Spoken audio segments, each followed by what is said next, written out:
Welcome into Off the Post NWSL Weekly. I am your host, Josh Eastern. Glad to be back for another week of the show, and of course, glad to be joined by my co-host, Merritt Mathias. Merritt, welcome back. How's it going? Oh my goodness, it's going well over here. I am reporting live from my childhood home in Birmingham, Alabama. And I just give Southern Belle, Josh. Yeah, But of course. where are you? What's going on over there? You got some bamboo in the background. So tell me what's going on. Yeah, I'm out in San Francisco. Was here for a friend's wedding, staying at a friend's apartment. He graciously gave me his living room to do this in. So we are ready to go. We are not going to miss a week of this show, giving you raw, unfiltered, behind the scenes content from the NWSL. So make sure you like the NWSL YouTube page, subscribe to the NWSL YouTube page, and we want to hear what you think of the show. Ask us some questions in the comments section. And Merritt, in week one, we already have some comments, and I think they want you to have your own show. I know, Lord Papanaki, if I'm saying that wrong, I'm so sorry, but you are popping off in the comments, and I'm so here for it. Honestly, if you're a fan and you're currently listening, I want you to know that the only critique that I will take is a compliment. But there's love for you, Josh. Noted. There's love for you. Yeah, no. There was. And we appreciate everybody who has commented so far, and we're excited to get this show going. It's just week 2, but we have a lot coming up, not only this week, but in the future. Of course, Kansas City became the first team in the NWSL to clinch a spot in the playoffs. They are running away in first place right now. We'll talk about that later on. M.A. Vignola also joins us from Angel City. Merritt, you had a great talk with her. We are so excited about this episode, and we had a lot of big moments of the last match week, and a big one in Portland, Oregon. KK Ream, what were you doing at 16 years old, Merritt?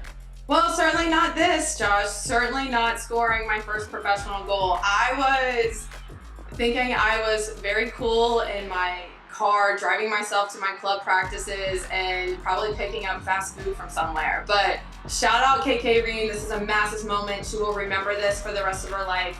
Your first one is always so special, and to do it in Portland, just incredible for the league, incredible for her and Utah.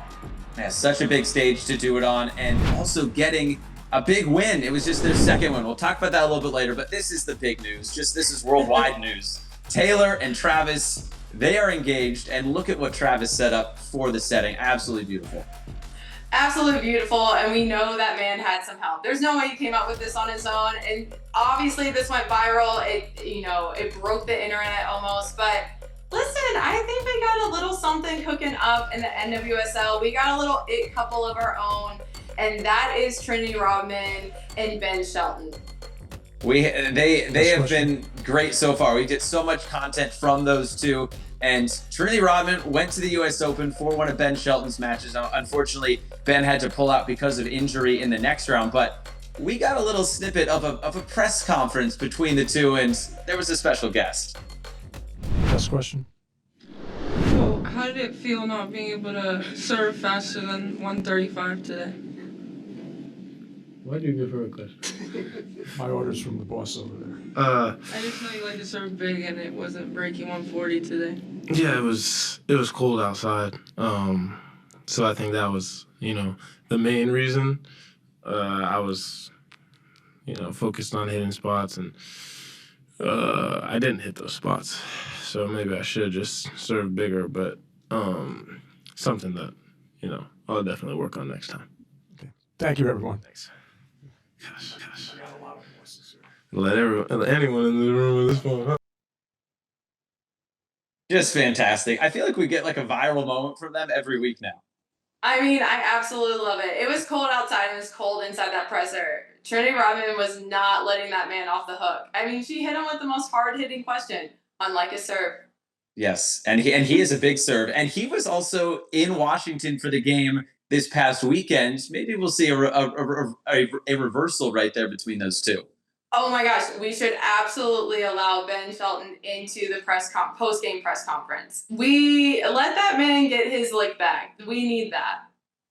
Very, very fun. We hope to see more from them coming up. Hopefully Ben can get better and get back onto the court soon. Trinity, she's been killing it for the Spirit as of late. But the big news, of course, Kansas City clinching a spot in the playoffs. And oh, look, a little message from the power couple there. Oh, would you look at that? A little Travis and tasty Taylor. baby win. And it was another big win. Izzy Rodriguez opened the scoring against North Carolina Courage, and Kansas City did not look back. Oh my gosh, I just love this reaction from Blacko in this moment. It's almost like, what are you doing? Oh my god, it went in. It's so good. And then it was Lola Bonta, the Selly Queen, from the spot, and then of course she had a little bit of something for the cameras afterwards. She's always gonna have a little something for the camera, and she's always gonna have a little something spicy from the spot. She's so good from the PK spot. Ludmila, she's been good from everywhere. This is now 5 goals in the last 3 games, and you have a couple nicknames for her going. The brace baddie, the hat trick hottie. She is unstoppable. She is by far one of my favorite players to watch in the NWSL currently. She has been fantastic. Chicago is all of a sudden starting to put some scare into a couple of opponents, getting a few results over these last few weeks. Now they are draws, but just trying to get things going in the right direction is this Chicago team. And maybe one of the biggest surprises in the NWSL right now is Orlando, as Ludmila just continues to get it done so fast. She gets out in those transition moments and buries them like she has been doing lately. But Gotham right now, they are now back in the win column, and Orlando, that's 6 games winless, Merritt. Yeah, there's a lot to say on the Orlando side, but Esther is coming for that golden boot. She wants it. She is going to put the ball in the back of the net for Gotham. And then you have this strike from Jaylene Howell, an absolute bomb. I'm telling you, if I hit a volley like that from outside the ATM, I'm ripping my shirt off. And you can just, it's the end of the night for me. I am just absolutely going berserk. Now, Merritt, there has been some news and some potential reports of Alyssa Thompson of Angel City being linked with a move over to the WSL and Chelsea. Now, what would this mean for her and for the league? I believe this is a massive moment for Alyssa Thompson. I think it is also massive moment for this league that you are seeing the growth in the competition, not only within the NWSL, but from a global market, just continue to level up. And so for Alyssa Thompson to leave the NWSL does not mean that there isn't still competition here, that there aren't still young, generational talent, exciting players in the NWSL that can continue to grow within the system. Angel City was in action against Bay FC this past week on Labor Day. And as we look at the standings, Angel City got 3 points. They needed those 3 points. They're just below that playoff line, but still everything's so tight from 4 to 11. It's just 8 points. Absolutely. We've seen this historically in the NWSL where the number 1 team clinches early, and then it becomes just this race between the 2nd and the 8th place team, and every game has playoff implications. It is now time for our Boots Off segment where we talk with someone around the NWSL, and this week we're going to the West Coast to talk to M.A. Vignola of Angel City. Merritt, take it away. Oh, I am so excited for this one. My girl, M.A. Vignola, she with us. That's so exciting. Okay. Oh my gosh, thank you so much for making the time. I know you had a hard-fought game last night. Somehow you're up on this interview. You look great. Oh, thanks. Just roll out of bed. Rolled out of bed, camera ready. Still like this. Okay, to get this interview started, because we could yip and yap all day. First and foremost, when did you switch from Mary Alice, who personally doesn't look or sound like your name at all? Who is that? And when did you start going by MA? Honestly, pretty early. So it was my next door neighbor actually gave me that nickname when I first got brought home from the hospital. We were really close with our neighbors. They would babysit us and stuff all the time. So my mom brought me over to introduce me as a newborn. And the guy was like, okay, so what's her name? And my mom was like, Mary Alice. And he was like, no. It's not. MA. It's MA. And so honestly, from there, it kind of stuck. I mean, my close family doesn't really call me that. They all call me Mary Alice. But everyone who knows me on the field and just friends, it's MA. It's MA. Yeah, it's MA. Okay, well, we will get to a little bit more personal and dive into your family because I just love your story. But we're going to take it back to soccer for a second. So last night you were able, along with the team, to get your first win against Bay since the rivalry was introduced last year. Hallelujah. Two things. What do you believe was the difference from this group in order to get those 3 points? And how massive are these points? How massive was this moment for this team winning at home against Bay? No, I mean it's huge. I mean we've been talking about since Bay came into the league, like we have to beat them. And there was definitely I think some pressure on us at the beginning of the season when we played them because of everything that happened with Savvy. And Mm-hmm. it was a lot to hold, I think, in that game, and I think we were definitely not ourselves in that time. But as the seasons are changing and Alex has been here, I think he's been done a really good job about knowing what we have as a team and like there's nothing we need to change. It's mostly just habits. Mm-hmm. And so he's done really well with that of implementing us with this kind of like next level grit and want to win and that drive. And I think that's what we kind of came into, especially off the win against Orlando last week. We were really Mm-hmm. high off of that still. So I think that we just want to keep building momentum. And it being Bay at home was definitely an opportunity for that. So we just kind of took it by the horns last night and went full out. And it was a fun game. It was exciting. That's awesome. When you speak of these habits that are being implemented, can you share what some of those are? Yeah, I think the biggest one that sticks out to me is just like not turning off. Mm-hmm. Because in the NWSL, you really anything can happen, and if you switch off for a second, it can lead to a goal. And I think too of just like making if you don't get the ball the first pass, keep moving. Like Mm-hmm. the game doesn't stop. And I think those are just like kind of habits we're getting kind of having to switch back on again because we know that we have the players to be the team that we want to be. Now it's just kind of doing that day in and day out, whether that be in practice to the game. That's awesome. So last night they had you listed as a forward. This is not traditionally what Yay. we see. We're used to seeing you flying up and down the pitch as an outside back. Yeah.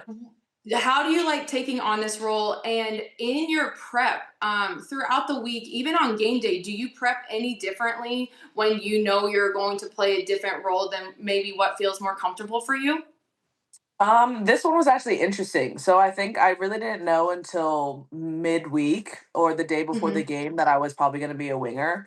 Mm-hmm. There have been a couple times in trainings where I've trained as a winger and also looked at film as a winger, just in case moments. But honestly, like I going into the game last night, I took it as it's basically left back, just higher up the field. And I used to be a winger. I was a winger in college, and so I just kind of wanted to get that feeling back again of being that high up the field and getting some shots. And unfortunately, they didn't go in, but they will. Well, Um, they will. You know, you gotta take the they shot. You will. gotta shoot your shot. We'll see what Got happens in the to. aftermath. Got to. Yeah. But Okay, enough with the soccer stuff because it's all great. But I obviously have a great respect for you. We are dear friends. We were able to play together at Angel City. I just love your game, but I love you more as a human. You're just so very special. So, um, and I believe you have an incredible story. So I just want to dive into that and, kind of give us insight. You were adopted. You grew up in Cincinnati. How did you find your way to soccer? How have you found your way to, Angel City? And what has this journey felt like for you? it has definitely been a journey, that is for sure. Yeah. So going back to the adoption. I was adopted at birth, into Mhm. my very loving family, Maureen, Larry, and my brother. My Shout brother, out. shout out. My brother is also adopted, from another family. And so it was quite interesting growing up. Me and my brother are very polar opposite. He's very like Hmm. the artsy theater, very smart type of person and I'm like Hmm. the laid back, chill, not his cup of tea. So we always kind of Is your sorry to interrupt, but is your brother older or younger? he's older, like He's four and a older. half Okay. years. Yeah. Okay.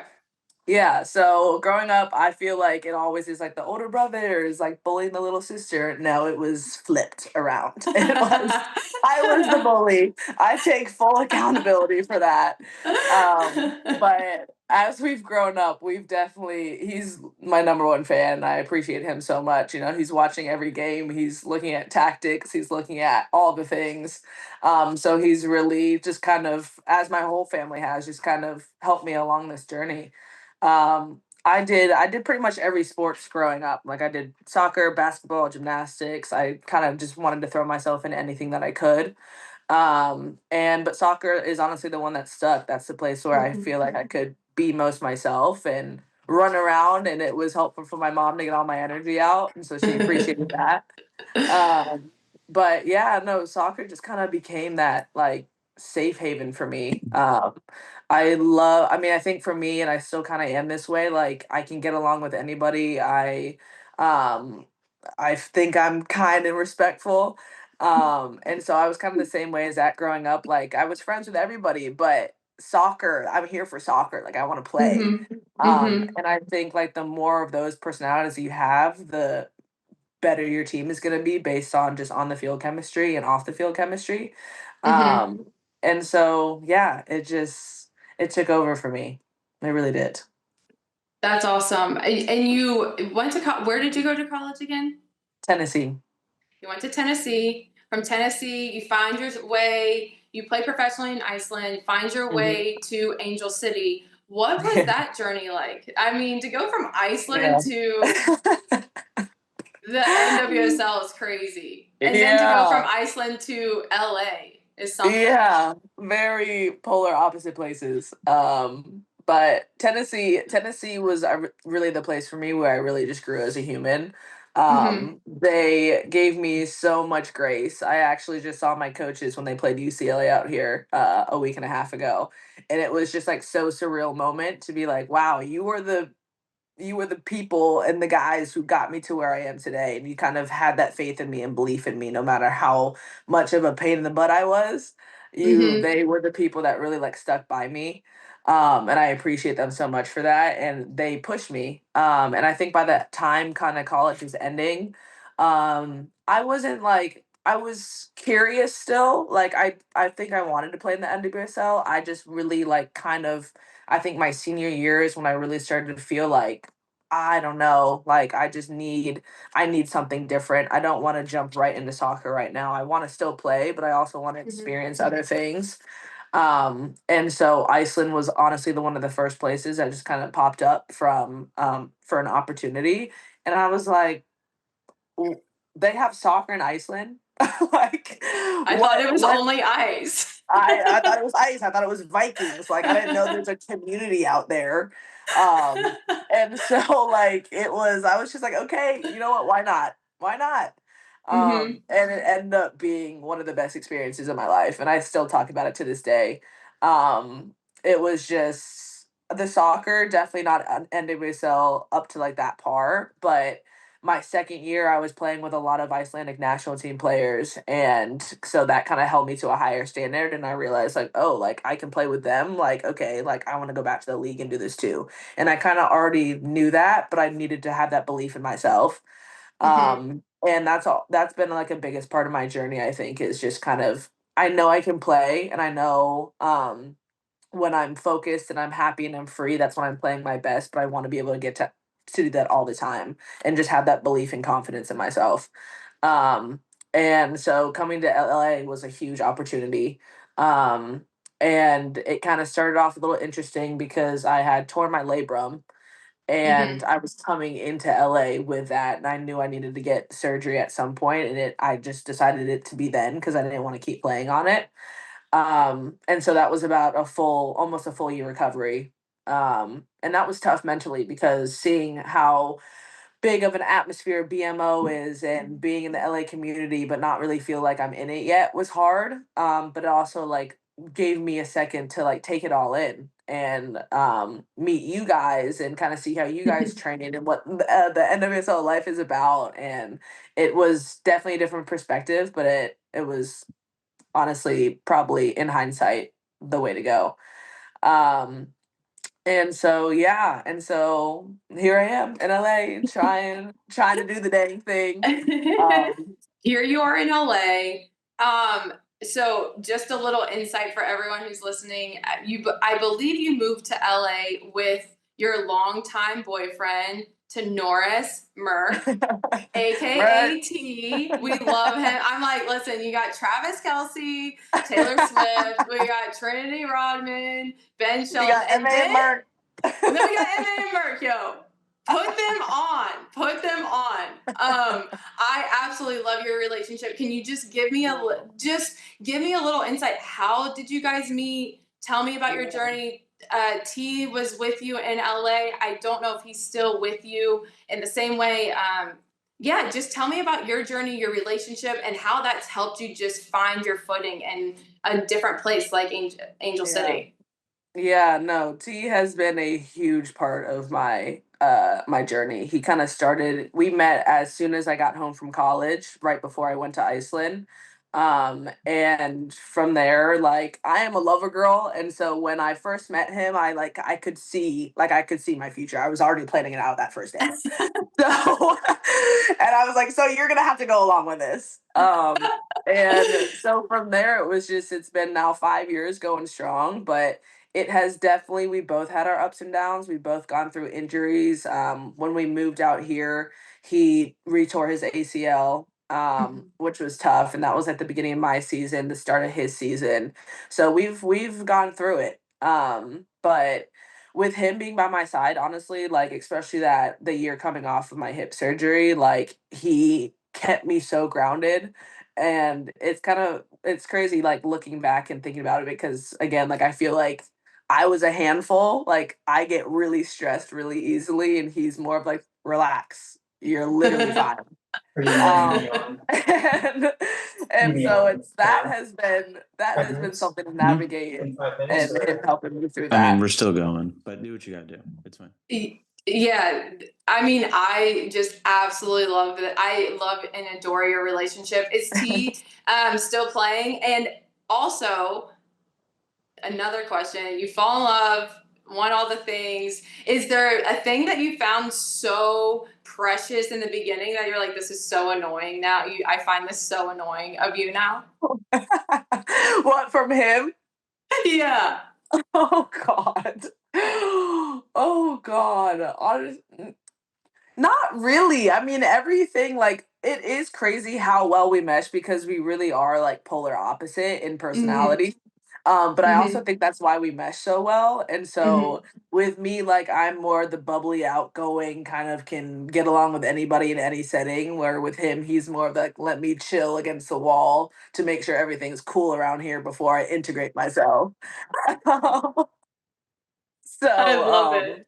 so that's been something that him coming into this world is definitely different for him because I think when we first moved out here, I was like, yeah, I'm playing soccer in LA. And he was like, okay, cool. Like, so that you're just gonna have games once a weekend, la la la. I'm like, no, it's a lifestyle. Like, I'm playing in front of 20,000 people. And he was like, oh, yeah, yeah, yeah, okay, okay. And then we got out here, we saw the first game. He was like, oh, shit. Like, this is your NFL. I'm like, yeah, I was trying to tell you that.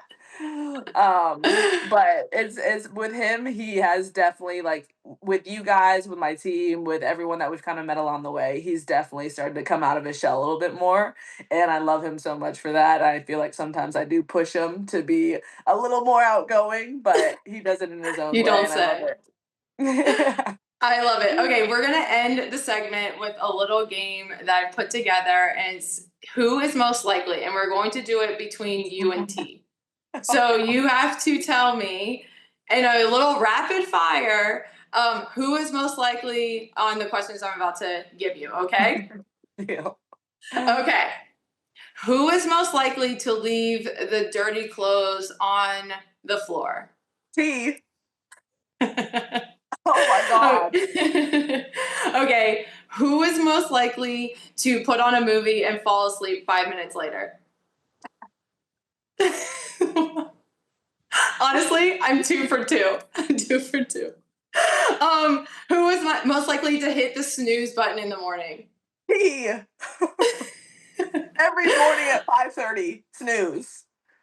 Well, setting your alarm clock at 5:30 is insane behavior anyway. Who is most likely to take Fade out, your dog, in the morning?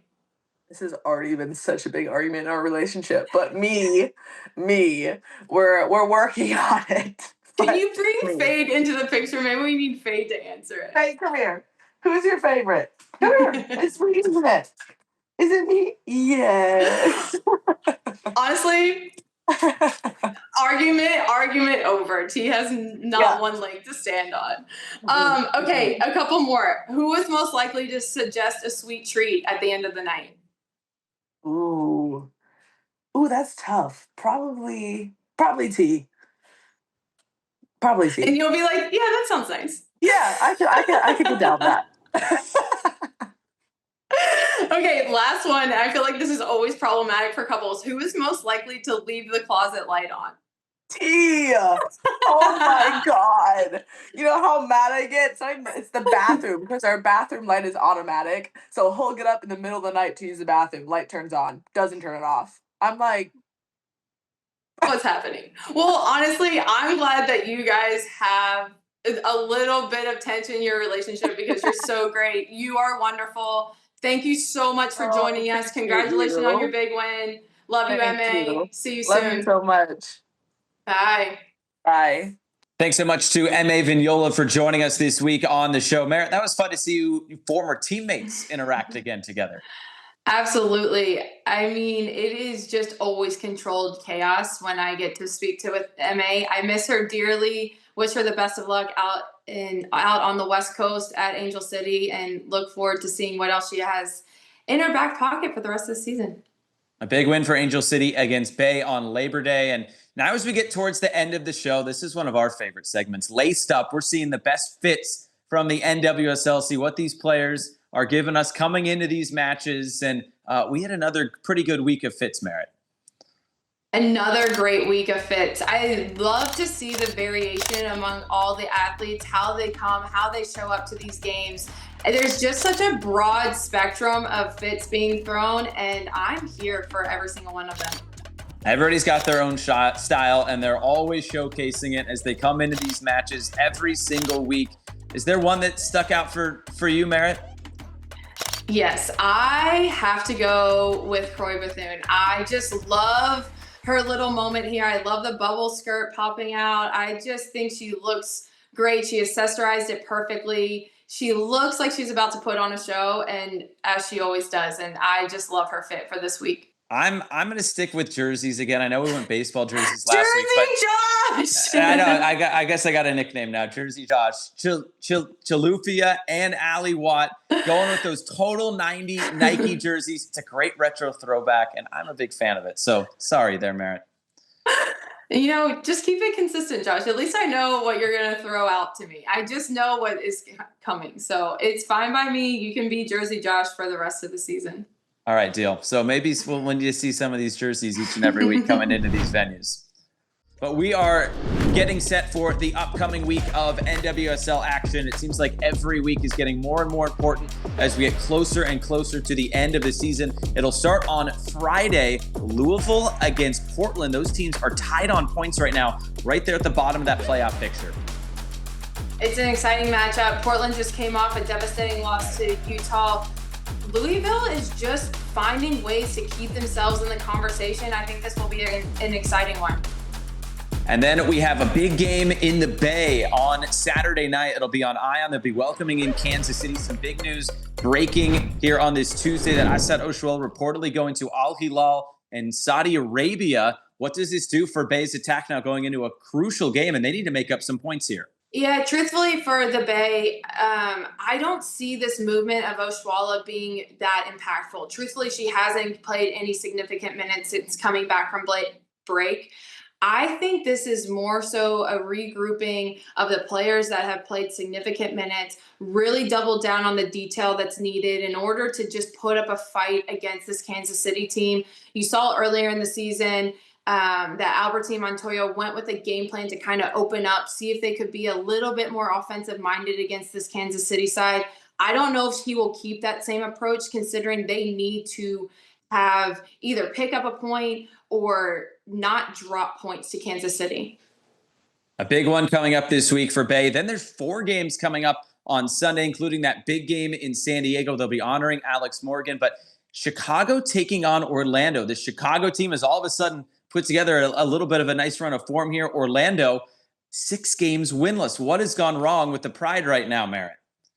I think we all know what's going wrong with the Pride right now. They no longer have Barbara Banda. She is able to just change the way in which that team can play. She has the ability to keep back lines of opponents home, and it just opens up their midfield. They're just really struggling to find, connect, and create. Whereas you see this Chicago side, granted, they've only tied coming back from break, but all of these moments for them feel like wins. It feels like the group is galvanized. They believe that they can come back when they've given up a goal. And it's just been an exciting team to see the evolution of and to see what they are capable of. And I will say it again, I said it last week, a team with nothing to lose and belief, it's a dangerous combination. And I think Chicago is very much that right now. Chicago making some moves, Utah making some moves. Just shows you that there is no easy week in the NWSL. Well, that will do it for this week's episode of Off the Post. Merritt, I think we had a lot of fun in our respective corners of the country today. I mean, we just hold it down no matter where we are. I'm here for it. Thank you so much, Josh. Always a pleasure. Can't wait for next week. Absolutely. We will see you next week. For Merritt, I'm Josh. Thanks for watching Off the Post NWSL Weekly.